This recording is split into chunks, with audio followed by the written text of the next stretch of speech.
Hello everyone, welcome back to this channel.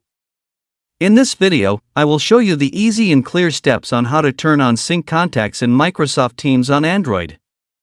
So how to turn on sync contacts in Microsoft Teams on Android? Make sure you keep watching this video until the end. Let's get started right away. Firstly, open the Microsoft Teams app on your Android device. This is the initial screen of the Microsoft Teams app. Next, tap the profile icon at the top right of the screen. And a scrolling down menu will appear. Tap Settings menu. And tap the People menu. Tap Edit Sync My Device Contact. So that's it, this tutorial on how to turn on sync contacts in Microsoft Teams on Android. Thank you for watching. I hope this video was helpful. See you in the